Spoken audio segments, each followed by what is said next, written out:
All right, my friends, welcome to episode 159 of Prof and Dev Play Games. My name is Larry. I am at Prof Plays Games on Twitter, and over there is Anthony, the Dev. He is at SummerSpeak on Twitter. Before we get started here, Anthony, I want to sing you a little song. Are you ready? I guess so. Yeah, just hold on to your handlebars or whatever you got over there on your chair. Bowser's mom has got it going on. She's all I want, and I've waited for so long. Bowser, can't you see you're just not the one for me? I know it might be wrong, but I'm in love with Bowser's mom. And she has a name. Her name is Bowsette. And Bowsette has taken over. Taken over the internet. It has. Got Rule 34 popping Unfortunately, I've already seen some pictures of cosplay, which is crazy. Fortunately, like that one cosplayer, Jessica Nigri, I think her name is. Oh, right. Has already done pictures for Bowsette. It's like, wow, that was very fast. I'm pretty sure a lot of these people are on the pulse of the video game memes. They have to. There's ready to get a strike. Yeah, it drives traffic to them for sure. My wife's in the other room planning for class, just thinking, what the fuck is going on in there? Yeah. What is Singing about Bowser's mom. Bowser's mom, Or Bowsette. Bowsette. I don't even know. Canonically, who knows? I just fell in line with that Fountains of Wayne song. Yeah, wow, what a meme happening right now.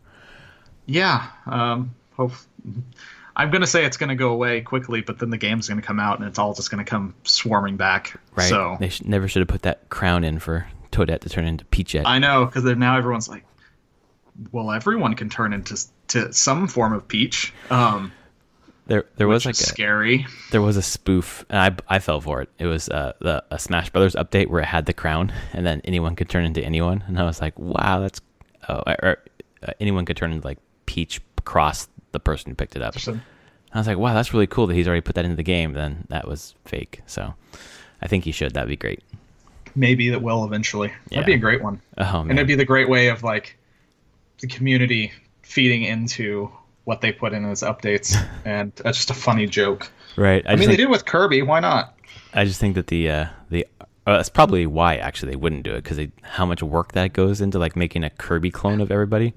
It's true. Every time they put a new character, like, well, I need a Kirby clone of Isabelle now. That's true. So, it is a bunch of work. Yeah. So this week we decided we wanted to talk about the fall games coming and kind of our hype levels for the games that are coming up soon, because we're right on the cusp. We're right at the intro to the fall games. I guess Spider-Man was the first big one, but that wasn't really a game that either of us really cared much about. So moving forward, we've got a huge game coming out next week we're both excited about, and kind of roll through the fall and talk about games we're interested in and what we're thinking about them. Then we'll move into what we're playing, and maybe a little bit of what we're watching at the end if you're watching anything. I got one thing to talk about that you might be interested in. So why don't we start with kind of the big one that's coming out for us on Tuesday. Yours is already shipped, you lucky person. Yep. It's Assassin's Creed Odyssey, which some people are referring to as DLC for Assassin's Creed Origins because it looks so much like it, but it really is its own game. Yeah, I mean, they developed simultaneously for the most part, correct. Right? Yeah. Mm-hmm.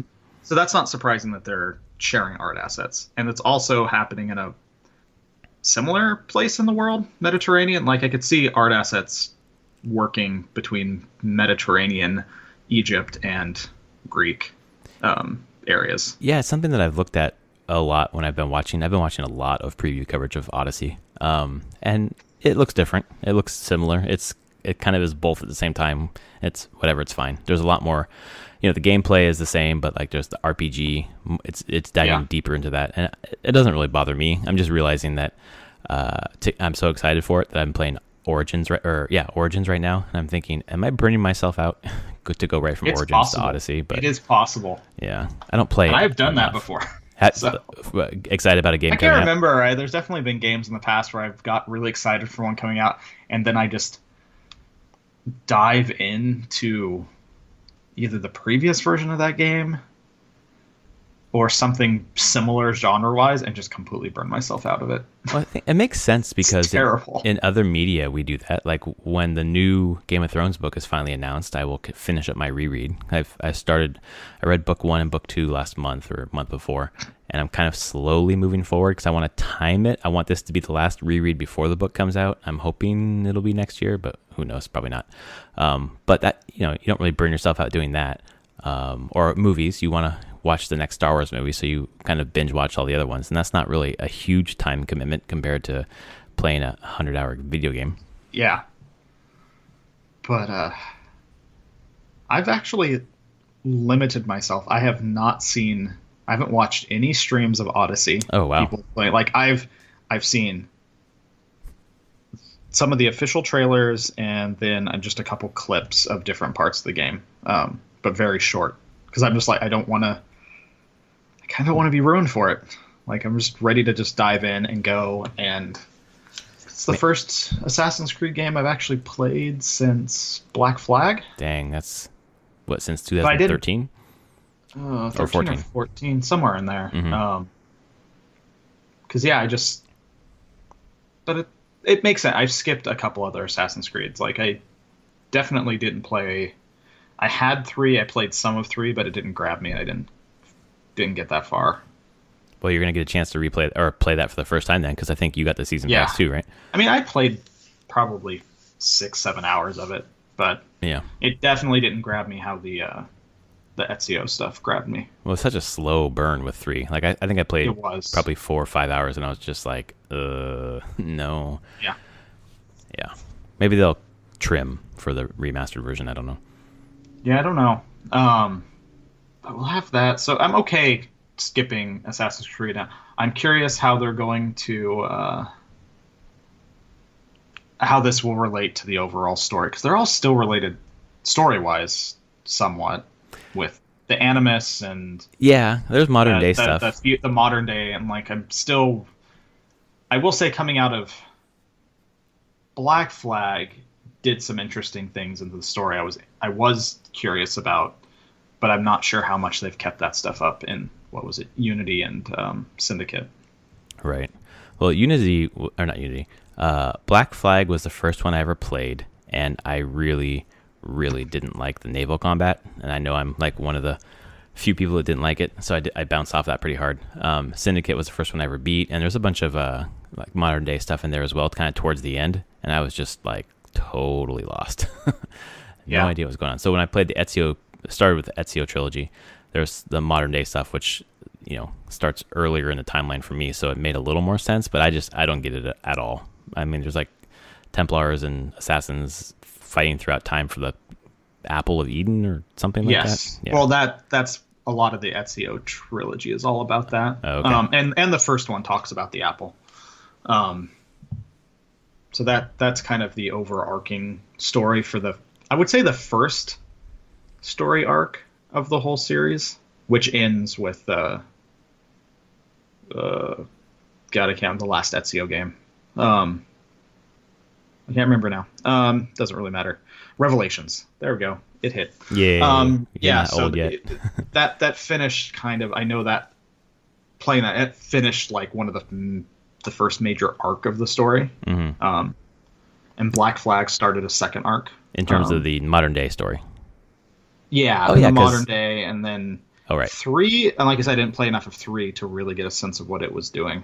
But I didn't feel like I needed to know 3 for what Black Flag was doing. Yeah. So, well, the way that they built the games is for me, it's all about like the historical reenactment from the past. Yeah. I care less. Like in Origins, you go to the future, and to me, it's just like this is taking me away from the part that I want to play. So I don't really care. But there's apparently, pretty quickly you get some modern day storyline in Odyssey, I guess. So I won't tell you anything more than that, but It sounds pretty like intriguing to me as someone who doesn't know or care about it. So is the snarky British dude still around? Not in was he in Syndicate at all? Okay, so he was in Syndicate, but only as the writer. Like he was like, I remember talking to you about the descriptions of stuff that was just like very snarkily written, and you're like, oh, it's the British guy. I was like, the who? So But he didn't. he's not an actual like voice acted person. I thought he might be toward the end of Syndicate. There are several characters that are introduced that I didn't know who they were. I don't remember if it was the Okay. snarky guy or not, but he's kind of a younger dude, right? Yeah. Yeah, he might have been in there because I think He was in it. He was towards the end of Black Flag as well. Okay. Because the modern day stuff of Black Flag was you were working for whatever that big Templar company was. Abstergo? No. Yeah, maybe. Okay. But you're like working for. You're just an employee there. And you have your own little desk and you're doing anima stuff, and then you start realizing that the assassins group has infiltrated the building, but you're not with them. Well, But the snarky British guy is there, and he's a very snarky barista, and it's really funny. Well, the writing in Syndicate for the items or the historical whatever was really funny. So I guess that writing's carried over. But Black Flag was the one where like the main character in the historical part like wasn't even an assassin, right? He just like stole someone's clothes and Yeah, pretended to be an assassin. It's like cosplaying as an assassin the whole game.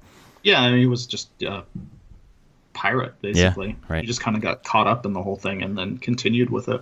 I should go back and try that game again just because of how well it was received by everybody. But yeah, I'm excited for you because you didn't play Origins, so Origins was amazing, and this just looks to be even better. Like a lot of the dialogue options, the romancing options, it's huger. It's huger than Origins, and Origins was already just massive. This is like the game that you could play it for a year. There's just so much stuff. Yeah, and that's excites me the most is the fact that it's much more of an RPG. Yeah. With dialogue and dialogue choices and romance and everything. Like, we haven't got a good BioWare game like that in many years, so might as well have someone else try. Yeah. Yeah, I think wouldn't have expected it out of Assassin's Creed, but sure, go for it, Ubisoft. even just with watching, the streams that I've watched so far and I've been watching Cassandra because that's who I want to play as. Yep. The dialogue options, and I think for the most part the writing's well done. Just the way that you choose your options kind of sometimes splices the dialogue together in a way it's a little stilted, but for the most part it's made me really invested in the character, and I've only seen snippets, like 20 minutes here, 20 minutes there, but I feel more connected to the character than I have in any other Assassin's Creed, so that's just, it's pretty exciting. This is the first game ever that I've purchased the game plus the season pass at the same time, just like sight unseen. Like I have enough faith in it. Plus the value proposition for getting 3 remastered is just kind of a no-brainer if you like Assassin's Creed. And I've heard because it's 3 and you get Liberation, right? Yeah, exactly. It's the DLC include like the whole thing. Yeah, which I've heard that Liberation is really good, like really good, better than 3, as I remember right. Because it's kind of its own little separate story. Right. Well, it's just crazy how you can just basically play all the Assassin's Creeds except for one on the PS4. I guess you can play them all on the computer. So if you're a PC gamer, that's no duh already. But yeah, it's cool. But that's just the beginning. First one is Assassin's Creed Odyssey.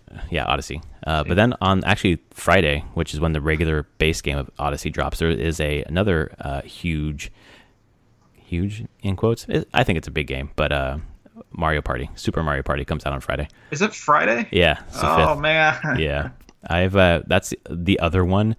Like I'm trying to track games that I'm interested in. For example, I have not been watching anything about Red Dead Redemption 2 because, like Spider-Man, I really don't care, and I know I'm weird for that. But I'm the same. Like I know it's a really good game, and a lot of people that I know absolutely love it. Like they say it's one of the best games they played all year. I don't know why it just hasn't been like something I really want to dive into though. Yeah, and I wonder if as we get closer to launch, if there'll be more information about it that'll hook me more. Like, I don't know. I feel like Odyssey is like the more I've seen, the more I've been really, really interested. But I don't know. I can't really get haven't got excited about it or Spider-Man. It's two things that like I think they'd be fun games to play, but I think because I have limited time and limited budget and I have a ton of my backlog already, like I'm just being more selective, like the games that I'm really interested in. Yeah. I mean, if we talk about games that have already come out that I'm like, okay, I've already put away. Yep, Spider-Man. Not gonna play that anytime soon. Dragon Quest 11. I'll just wait for Switch. Yeah, yes, definitely. Valkyria Chronicles 4 came out. I just don't even know where to fit that one into timeline of things I want to play right now. For me with that one, it's the same place as Octopath Traveler, where the demos for both those games are pretty meaty. I think Octopath, how many hours could you play in the demo? The second one? Was it just 1 hour or was it more? No, it was 3. Oh, okay, 3 hours. The Valkyria Chronicles is like 4 or 6 hours for that demo. Oh, wow. So I didn't even know there's a demo out. Yeah, no, you can get on the Switch right now. It's free. And you can play the first 6 hours basically of the game. So I put it in a silo where either of those two games, when I get around to the demo and I get hooked, that's when I would move on to getting the game. But so far I haven't even really played much of the demo. So that tells me I'm not really ready to play those games. The one other one I've been surprised about that hasn't got as much buzz, but I've seen a lot of good press on it, is Shadow of the Tomb Raider. Yeah, it seemed to fall in the shadow of Spider-Man, and that was the game everyone decided to play. But everything I hear about Shadow of the Tomb Raider is that it's pretty darn good. Like, yeah, it looks beautiful. It's like really, really amazing, especially in 4K. But it just seems like a solid. If you liked Rise, you'll like this kind of thing. But it feels like with the exclusivity deal for Rise, people kind of waited on it on PS4, and then they're like, well, I waited on that one, I can wait on this one and wait for a sale kind of thing. Yeah. But it sounds like it's a pretty good game. But in terms of Mario Party specifically, I got really burned on the Wii U one. It wasn't fun. That's too bad. When we played Mario Party in high school, it was like all four of us on a board against each other, and kind of the game screws you over and you screw each other over. With Mario Party 10 and 9 and maybe even 8, everyone was put in one vehicle and moved around the board together and kind of like cooperated, and that's no fun. So I've been really keen to watch a lot of the preview coverage of Super Mario Party, and to see if it's kind of like a return to form. And like every indication looks like it's going to be like the classic Mario Party experience we remember, plus a bunch of new modes that are all competitive and some smart stuff with the switch screens or whatever. Yeah, back to the board game kind of thing. Exactly, back to the board game. So my friend here is interested and is picking it up, and I'm picking it up too, so we can play together and have some Mario Party nights. We're both pretty excited about that. It looks legit. Thank God. It looks like they listened to the fans finally. And if that's true, it's another great game on Switch. Yeah, thank God. It's actually would be the first party game I picked up on Switch all year. I don't know if there was one this year that I picked up that was by Nintendo. So it's going to be that and Smash are the two games for me from Nintendo this year. Not that I haven't purchased games on the Switch. I have purchased a lot of indie games for sure. But yeah, I hope it's, every preview I've seen is just like people are just dying, laughing, having so much fun. It's a game I'm looking forward to playing with my wife and, my friend, and you can play online, the mini games and stuff too. It looks pretty fun.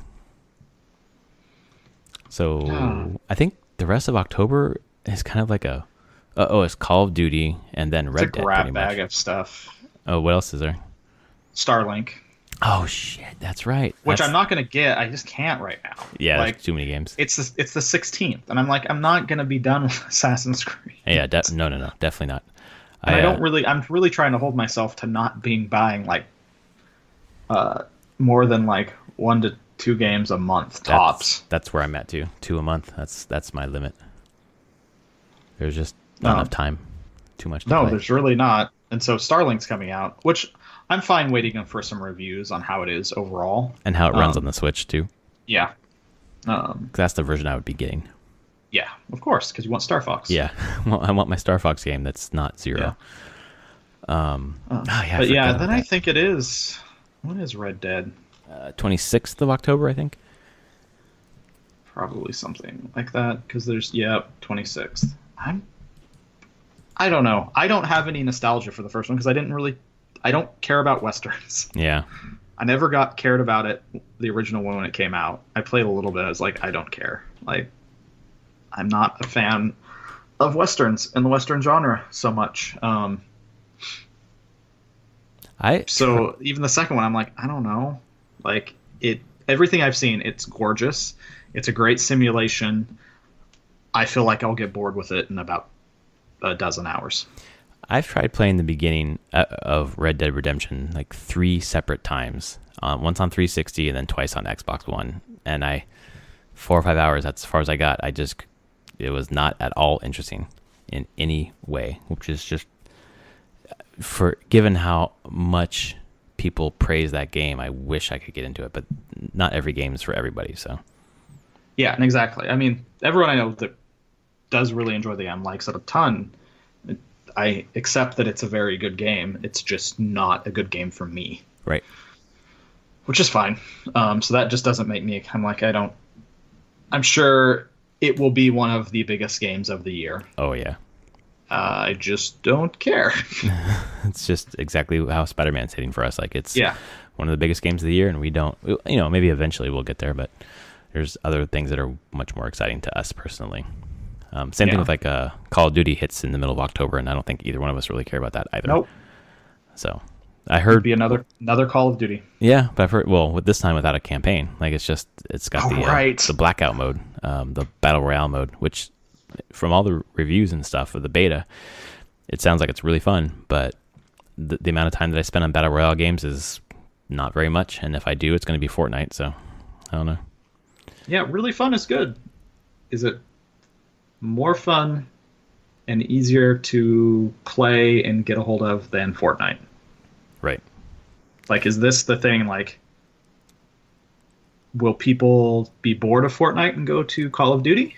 I don't see that completely. The way that I've heard it explained is basically it's not competing with Fortnite, it's competing with PUBG. Like, it's just like a super refined, really well-running version of PUBG, like funner, better, great. Whatever. So it's just another thing PUBG. To just... Yeah, PUBG is just getting kicked. Yeah.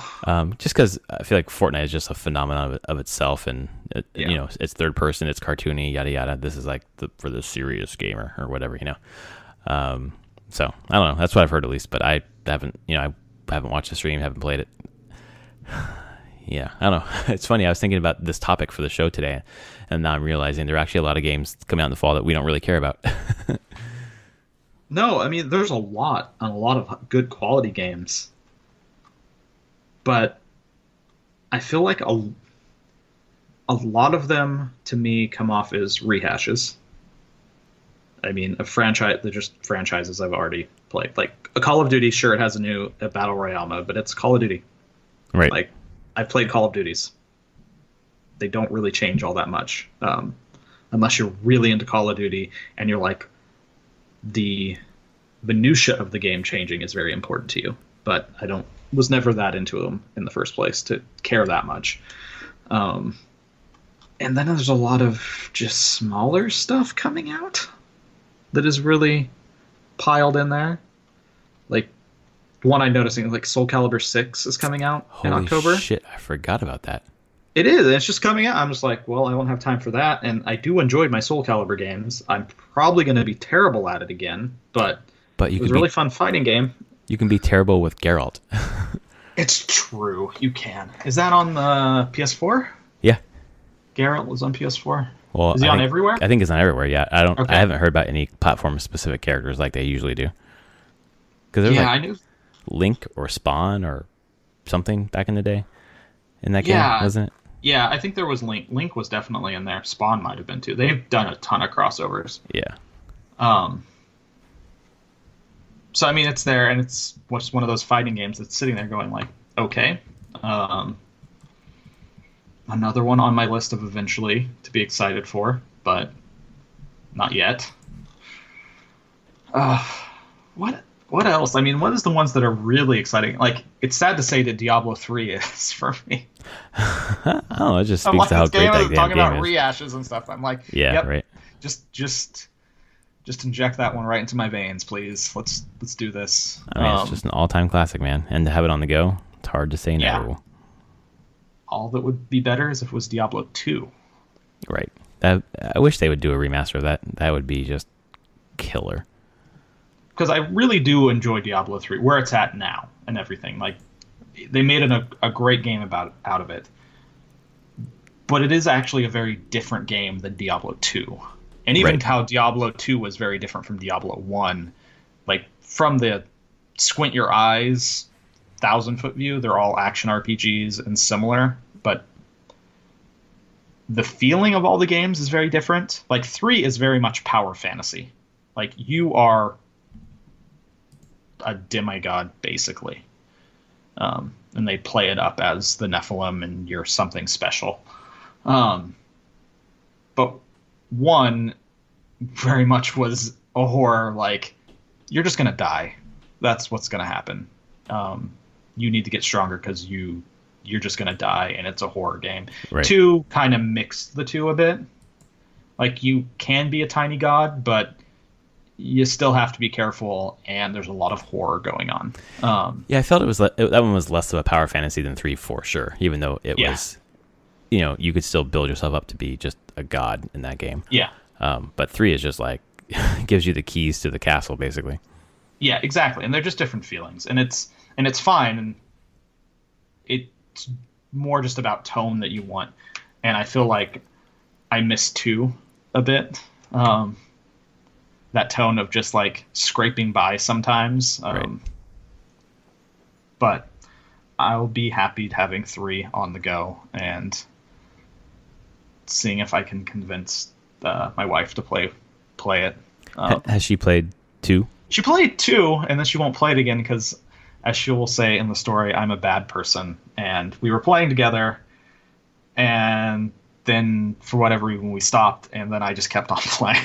Oh. And next time she wanted to play, she's like, "Why are you like 20 levels higher than me?" I'm like, "Sorry." So because I can't stop playing this game. I couldn't stop, and she's like, "Never again." I'm like, "Oh." Uh-oh.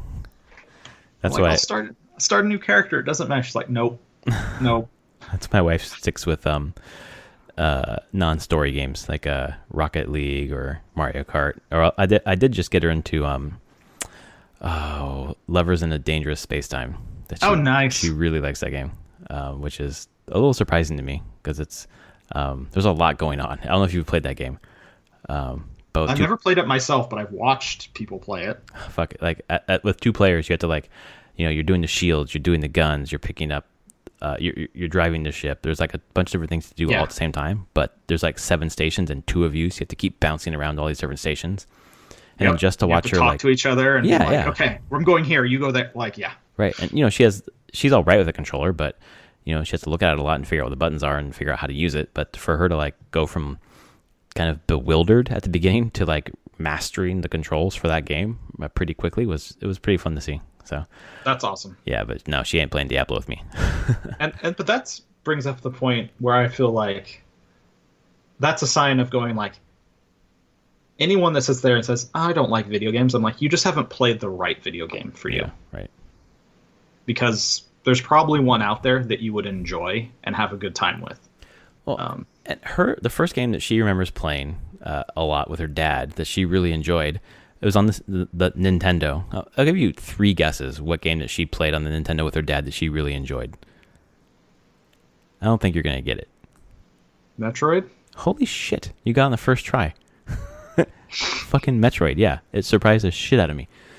I don't know why that came to my mind, but I could see yeah, that surprises the shit out of me. Her with her dad, that wouldn't surprise me. Yeah, no, they were way into it. I was thinking, you hear that kind of thing, you're thinking like Super Mario Brothers or Duck Hunt or something like that. No, it's fucking Metroid. They spent the most time playing Metroid, which is, from what I understand, pretty difficult on the NES. It is a very difficult game on the NES. Yeah. You'll be taking a lot of your own notes and have the graph paper out. Yeah. No, I think I'll play Zero. Was it Zero Mission, the one that redid that one? Yeah. Yeah, I'll play that one. Or Fusion. No, not Fusion. That was a different one. Anyway, let's see. What else after Diablo? Diablo comes out about a month from now. November 2nd. Yeah, BlizzCon. We'll probably get some new information about Diablo 4, I hope. I hope something. Please. Either that or if there'll be another content update to 3. But I really actually wouldn't be surprised if there's a slight content update to 3 and a 4. Yeah. Because I bet 4 is a ways out, even if they do announce it. Right. But I mean, let's be honest. You get that. You get November there. I will put also the caveat, November 1st is Transistor on the Switch.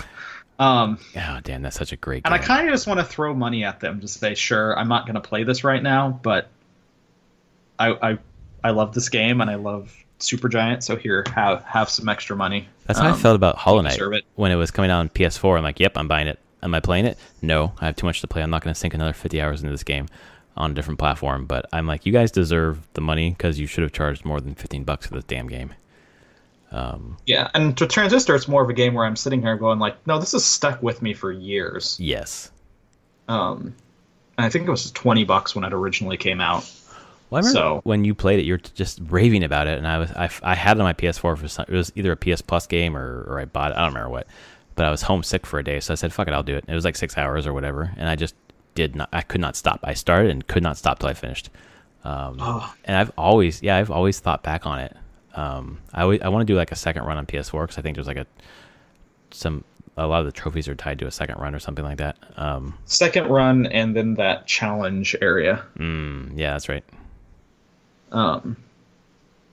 But yeah, that's definitely on the first. An old game that I'm super excited for, and having a portable would be a ton of fun. Oh yeah, absolutely. I wonder what they're going to do with the sword talking to you, because with the PS4 controller, obviously it talked through the speaker in the PS4 controller. I wonder if they just like kind of ditched that depth of. They would have to. Yeah. Like they can't. Like there isn't. No, the Joy-Cons don't have No. speakers. Unless they're going to somehow the rumble talk to you. No. It seems impossible. Although it'd be really interesting if they do have. I'm sure they will have some haptic rumble. That would actually be pretty neat. When the transistor is talking. Right. Oh man, if you haven't picked that game up, pick it up when it comes out on Switch. Yeah. It's so worth it. But let's just be honest. The next major game, so it's Odyssey, sure, rehash of Diablo, it's Smash Brothers. It's Smash Brothers, absolutely. And it's like the first Smash Brothers I'm going to play since college. No, I played a bit on 3DS and I was terrible, and the 3DS hurt. It hurt my hands so bad to play on the 3DS. Oh, I know. And I played of any Smash Brothers game in existence. The most I played was on 3DS, just because it was. And you bought it for me and got it for me. And I felt really bad because it just was like, oh, I can't.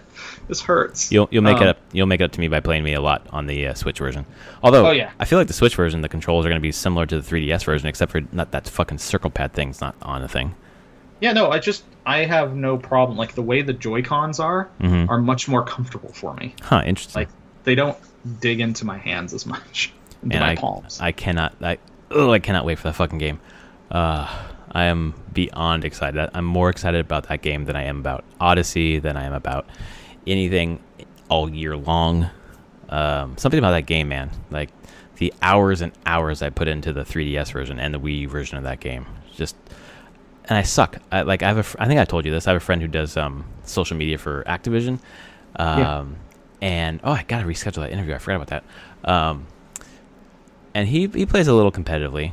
Like goes to local competitions and such. I have not fucking beat that guy once, and we've played probably 100 times.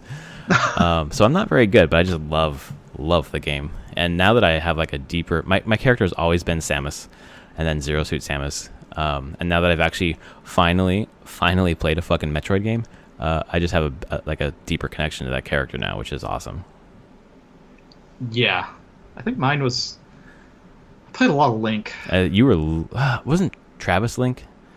You were Jigglypuff. You were Jigglypuff. I tried to be Jigglypuff as much as I can. That's true. Because it was I was Samus, Travis was Link, you were Jigglypuff, and Greg was. I don't know what Greg was. No.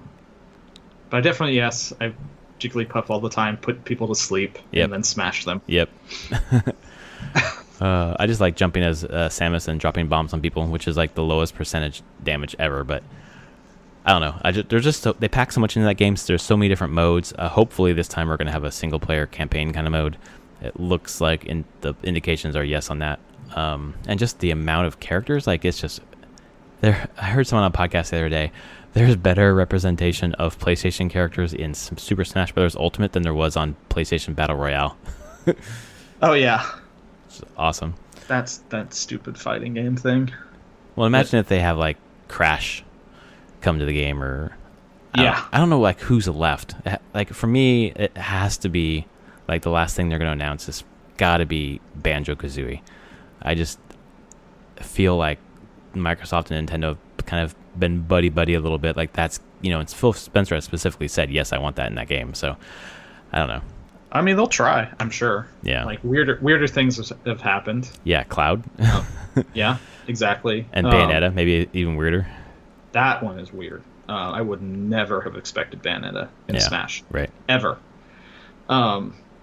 Speaking of those being friends, sounds like Sony is like, fine, we'll do crossplay.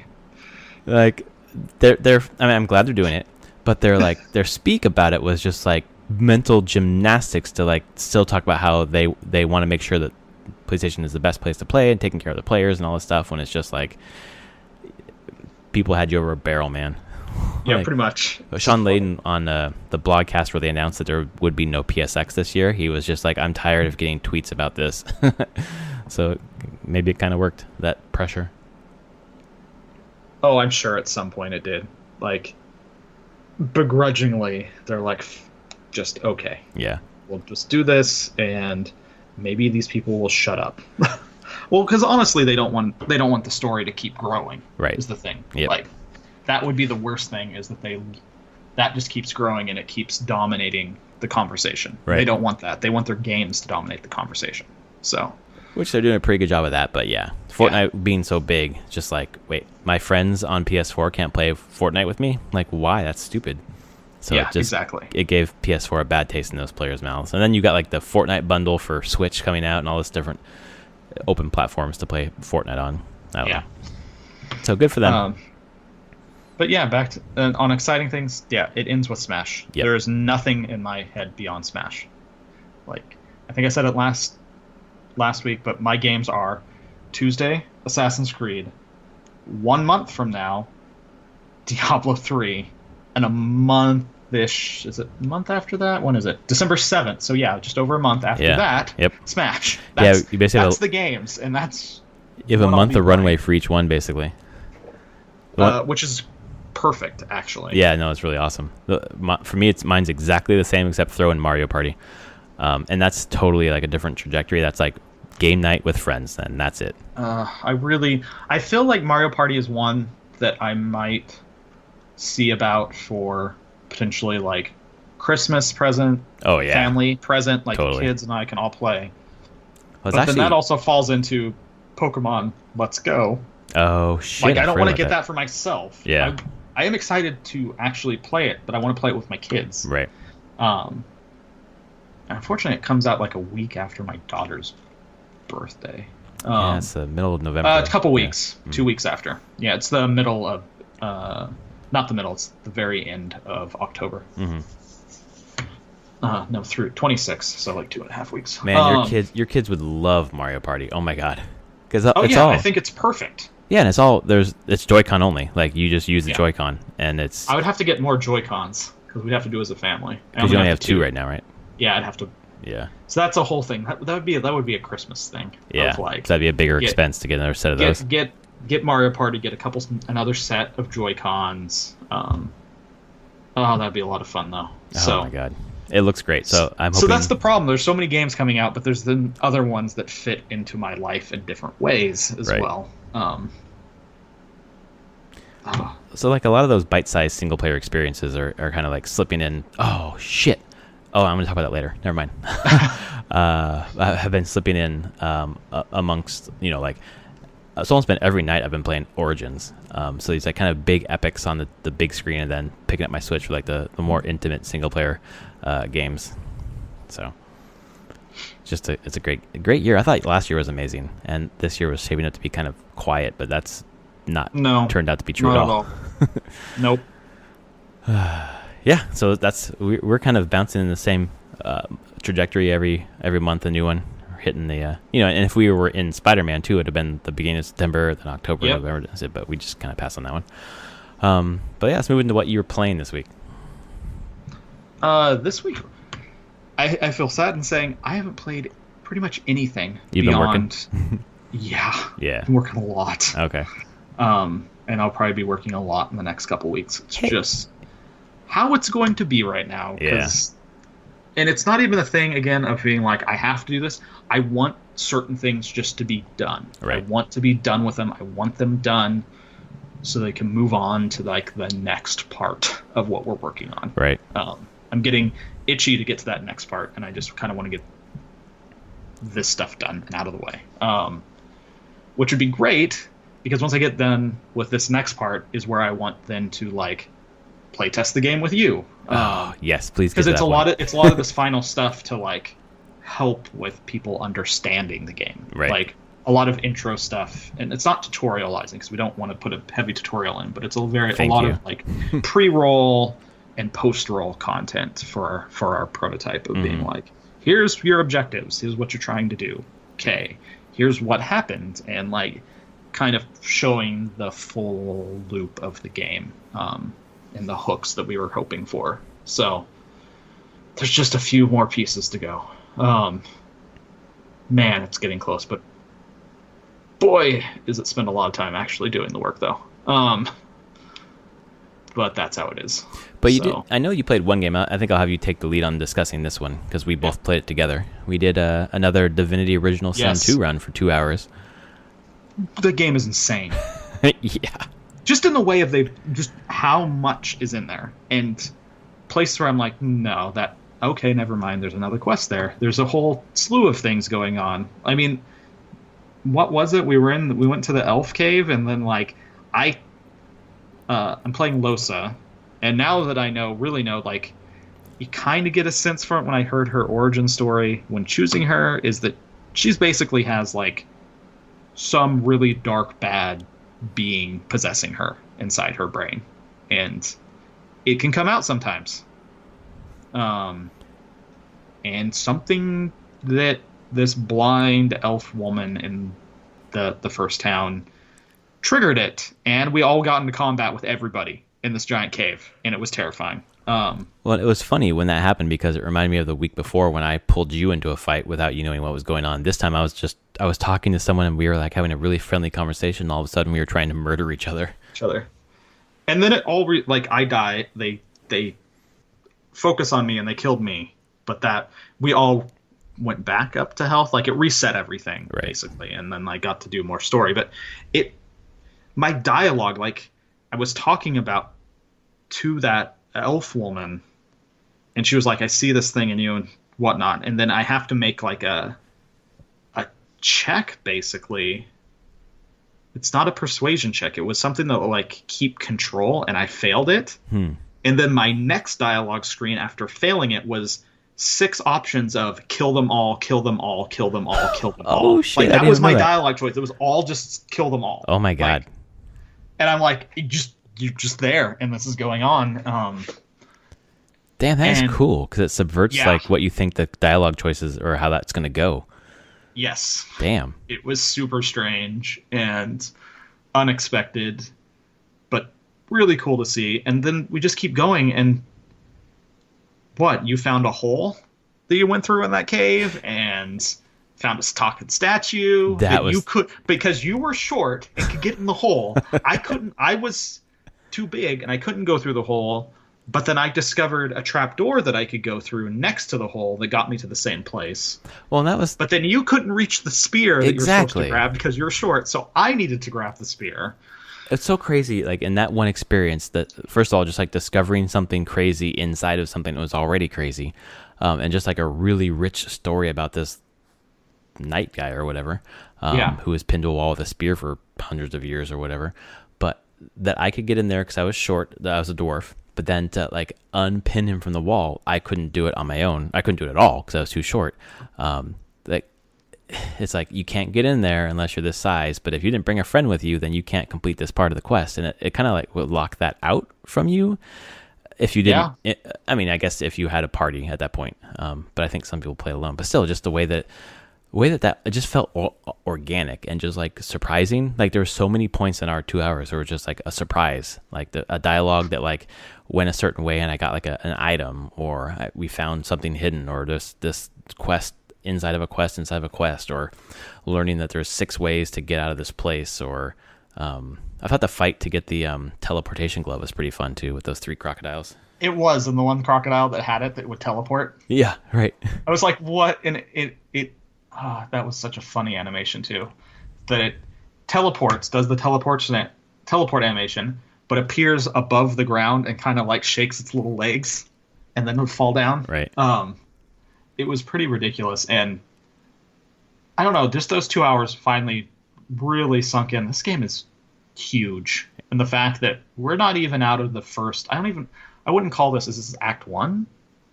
What is this? No, it is Act 1. Is Fort Joy just Act 1, or is... I'm not sure. All I know is that when you pre-ordered the game digitally, you were able to play Act 1, and it was about 20 hours. Okay, that has to be more than just Fort Joy. So I think it has to be more than Fort Joy.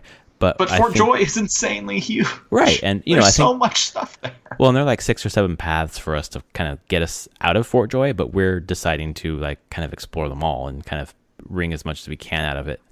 I kind of want to explore some stuff, but definitely I'm sure we can get out anytime we want to now. Right. We have the teleportation glove. Mm-hmm. We found the underground. I'm sure we just figure out how to get through there. But I'm invested. I want to know what's going on with the knight that was pinned to the wall. I want to help him. We have the teleportation glove, and I'm really curious where I can use that. Because I'm pretty sure that allows me to get to places I shouldn't be able to get right now. Well, it feels like it just negates the whole locked door thing. Like, it's locked. Okay, well, I'm just going to teleport over there anyways. I think you have to have line of sight, though. Oh, you do? Okay, that would make it. But there's definitely some stuff where I'm like, there's been some places in Fort Joy where I'm like, I see ladders that are up, that I can't go up and knock down, but I'm like, could I teleport up there and knock the ladder down and we could all get up there and do something? Like, there's one place I saw some stuff, and I still feel like there's a bunch on the actual island outside of Fort Joy like the beach and stuff. The beach, and I was looking at the map at one point when I was had the game waiting for you at the beginning, and there's definitely a path on the island we haven't explored yet, like outside of Fort Joy, like as from the beach up to Fort Joy, there was like some path that went off another direction. Okay. And I'm curious what's over there.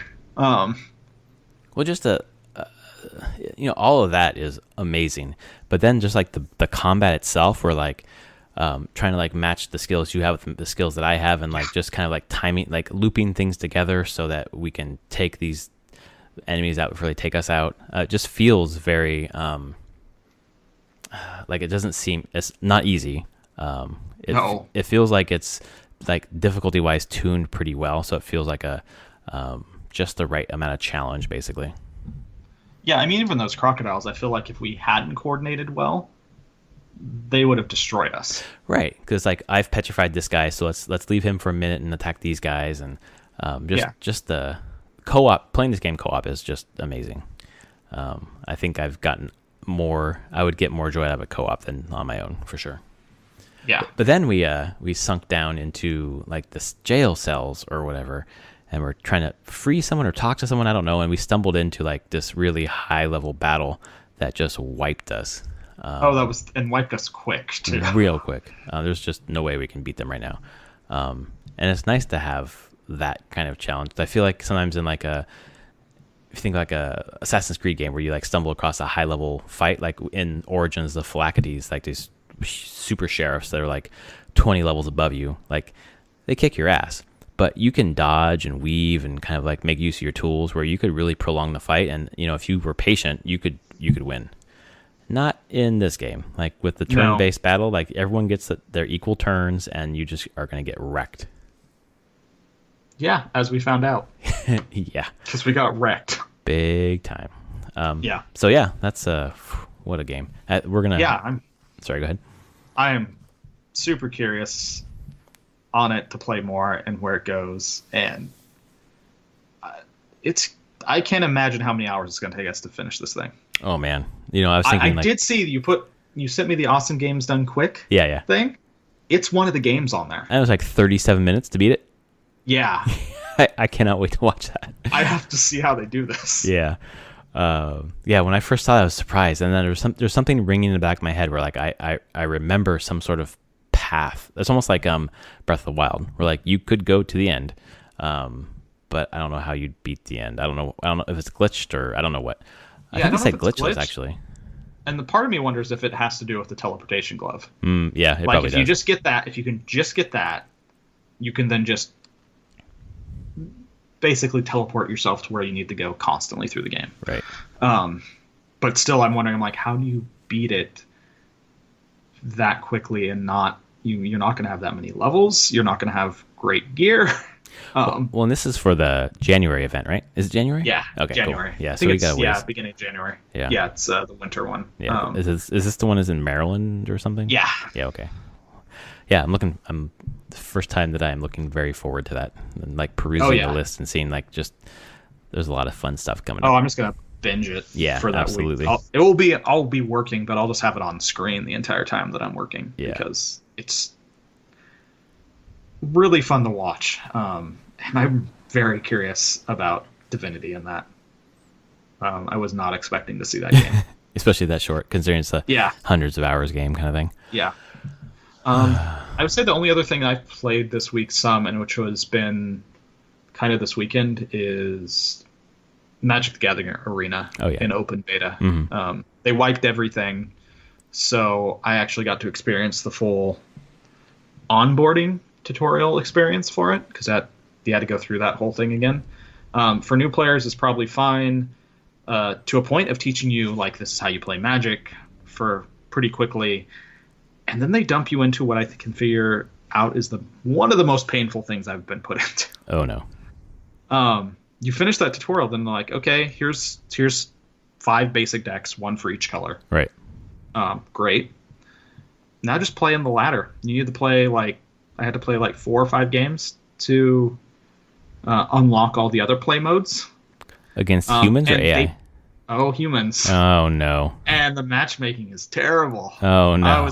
I got wrecked most games whenever you're going up against people much higher rank than you that have way better decks and have bought a lot of cards. No, that's not fun. You're just destroyed. It's quick, and all you have to do is finish the quest. And I finished the quests, the 2 quests that you had to do, so that it unlocked all the game modes. Which is what I wanted because then you could do sealed and draft and things. But which is also, I'm like, why are you hiding sealed and draft? They're the main ways you make money in this game. So I feel like they missed the mark on that one so far. That's going to scare people away. Yeah, definitely. I'm like, okay, if you understand Magic, I'm sure you'll just push through and be fine. Right. New players, though, are going to be like, what is this? I feel like there's no way I can win this game. I'm not going to play. Yeah. They should be I'm still hoping in, when the game actually comes out, because I assume they'll do another wipe and give everyone back everything they've bought and gems and everything for when it comes out and be like, okay, we're going to actually matchmake people against, so whenever it's a new player, a new account starting, we'll match you against other people just playing these pre-constructed decks so that it's good games, generally, and try to keep, I think there's 9 ranks, maybe 12. I don't know how high it goes. And then try to keep you within your, okay, bronze people play bronze people, silver play silver, whole thing. It would be great, but they don't have that now. So right. Hopefully that's something they're going to put in after the open beta. Just prepared to get kicked constantly. Yeah. But it's a good implementation of Magic if you enjoy Magic. So.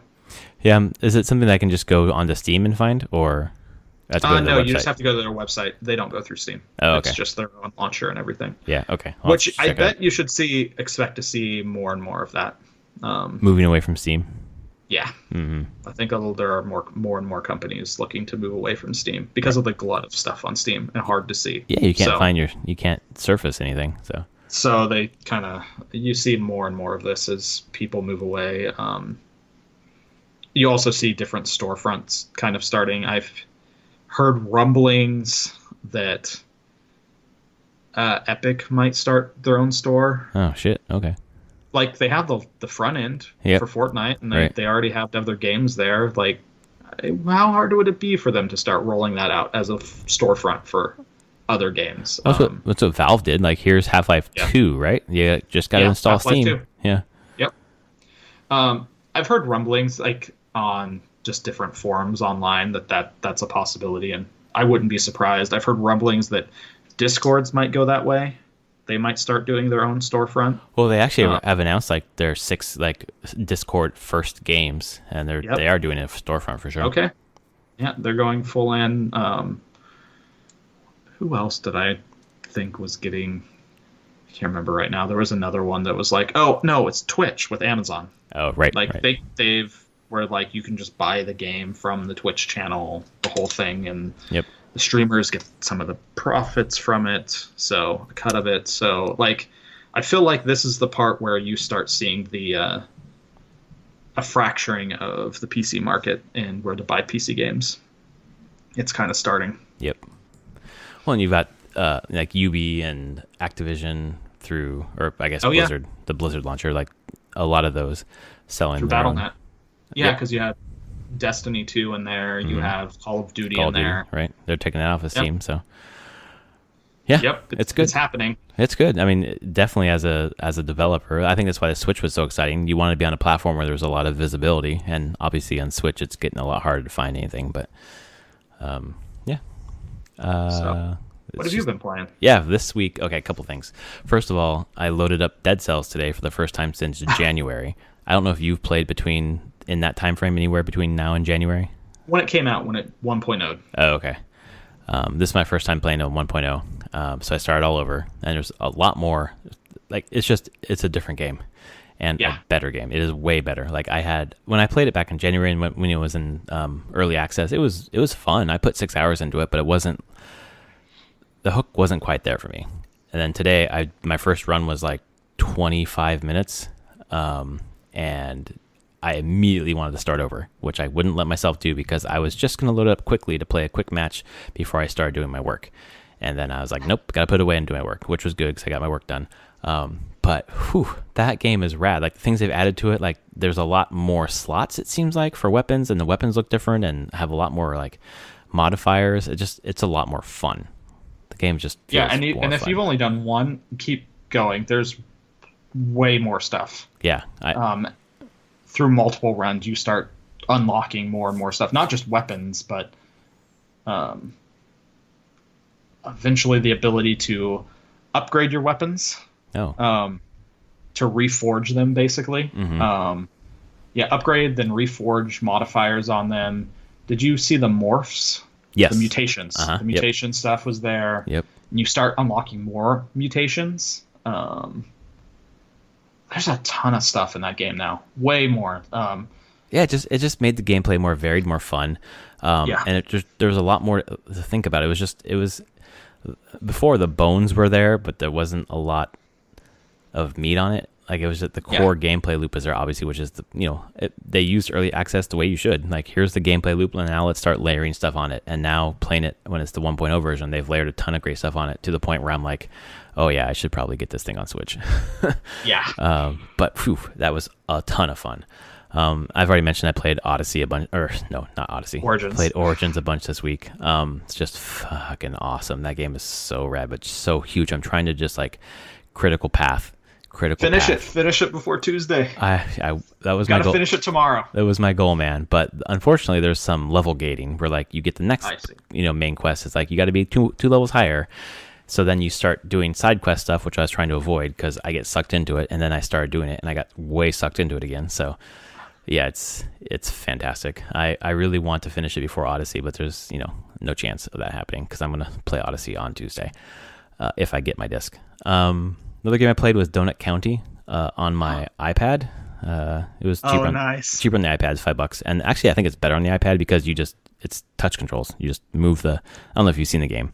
I played it at PAX 2 years ago. Oh, okay, cool. So you're just moving the donut around the whole PAXs ago. Underneath the stuff and just sucking it in. You get bigger and bigger, and you suck. It's very Katamari. Katamari, exactly. Like, it's a different take on that style of game. But when you suck things into the hole, it adds it to I think it's called the Trashopedia, and they have like descriptions for each one, and it's just hilarious. It is so funny. Honestly, it's so far, I think it's supposed to be kind of a puzzle game, but you're just sucking things into a hole. It's not very difficult. It's fun. a couple hour experience. Not finished yet, but I plan to finish it soon. And then the last thing that I'm playing this week, and the thing that I said, oh shit, about earlier, about single player experiences, man, I am a total convert to Nintendo Switch Online. I was super, super skeptical of it. But the Netflix thing is fucking flawless. The way that it runs. I don't know if you've signed up for. No, I didn't even do my 7-day thing. Yeah. So I'm like careful about it. I did the 7 days. Like, let's see how it is. And it's phenomenal. Like, I don't care about the online. Just having those games at my fingertips, and some of them are good, some are not, whatever. I played some Mario, and it's just like so snappy, so quick to get in. The save states are easy. It looks gorgeous. It really does look good. But then I loaded up a little game you might have heard of called The Legend of Zelda, and just lost myself. I've played it a little bit here and there. I played it on the Nintendo a little bit and played it on Virtual Console for a little bit, but never got too deep into it. But now that I feel like I'm better at games and understand the logic of some of these games better, I probably put a couple hours into that game already. Just wandering around, trying not to do a guide, just trying to like just get lost and find things. And, obviously save states make things a little less painful. But I wish I could find my notebook still. From when you were a kid? I definitely had it at some point. I saw it when we were in high school, and when I came home at college at one point I had found it. But it was a whole notebook that I had written while playing the original Legend of Zelda. Like, I drew out all the maps where all the screens connected, because you had to. There was really no other way about it. Right. It's almost like the original Metroid. Like, you just don't know how things connect until you draw it all out. Yeah, you had to make your own little maps. I totally had my little graph paper Zelda map at the back of the journal. Had to write down all my notes on like how to get through certain dungeons, and man, and that's the thing when you talk about that game. I'm sure it doesn't take that long to beat it overall. But yeah, you could, 6 hours, 8 hours, something like that. Yeah, and I'm like, I probably as a kid spent months on that game. Yeah, I'm almost certain I did. And I understand why people talk about Breath of the Wild being like a return to that game, because it feels like I'm playing Breath of the Wild. In that, go anywhere, do anything, you just puzzle it out, figure it out. I think some of the hidden stuff is obtuse. Like not intuitive. Like which bush to burn. I know bushes burn, so I'm just fucking burning everything. So blowing holes in mountains and things like that, which is actually obviously feels like cheating, but use all my bombs, find nothing, then load the save state, and I have my bombs again, and I know there's nothing in that wall. So it's a way to save my bombs, I guess, is what I'm using the save states for. But just stumbling across like heart containers and stuff, like it's in the open world. I didn't even know those existed. Like I ran into a burned a bush and found a heart container, for example. And I stumbled into Dungeon 3, and that's the first dungeon that I played with it looks like a cross piranha plant at the end, whatever it's called, bomb. I don't know what it's called, but you kill it with bombs, basically. Bombs, yeah. It's awesome. Same thing with Super Metroid. Like, I'm coming back to these classic games, and I'm just like, wow, these things fucking hold up. These are really great. They are. But there's a few of them that definitely hold up. Yeah. Well. But the Netflix thing, man, is just like, it's all 30 at your fingertips. Like, it's easy to get in, quick, snappy. Everything is just, it works really, really well. And just the flaw is there's not a ton of games on there that are worth playing. Is Metroid in October? Metroid's coming up. I don't know when it is, though. I saw a list of what games were showing up, what month. I think Metroid was October. Okay. Was one of the 4 in October. Mm-hmm. Well, I thought it was 3 a month. That could be only 3. But Metroid is definitely coming soon. Solomon's Quest is coming, and a couple others. But yeah, it's just for that alone, $20 a year to have those Nintendo games at my fingertips, and as long as I keep adding to it. 3. No, Metroid's November. Oh, okay. October is Solomon's Key, NES Open Tournament Golf, Super Dodgeball. November is Metroid, Mighty Bomb Jack, Twin Bee, and then December is Wario's Woods, Ninja Gaiden, and Adventures of Lolo. Oh, pretty good games. Gaiden, holy crap. Well, that hard-ass game. It was super hard, and I played so much of it as a kid, and I sucked so bad at it. I'm probably even worse now. Oh, yeah. But yeah. No, it's a great service, and I think the critical thing is to get more games on there more quickly than 3 a month. Like, to do 3 a month, if you're not going to launch like the Super Nintendo version of this until you get through your Nintendo catalog, like, we're never going to have the Super Nintendo version of this. Yeah. So, but it works well. Hopefully not. Hopefully they just start doing Super Nintendo at some point. I hope so. Or I think, as you brought up, maybe you pay a couple extra bucks a month. That's the thing that I think that makes sense. And you get in this SNES collection as well. Right. So $25 a month, add on Super Nintendo.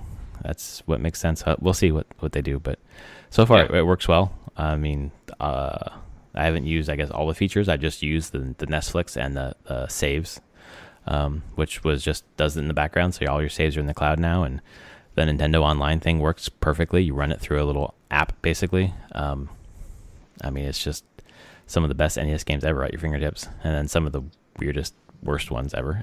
Yeah. Too. But yeah, it's good.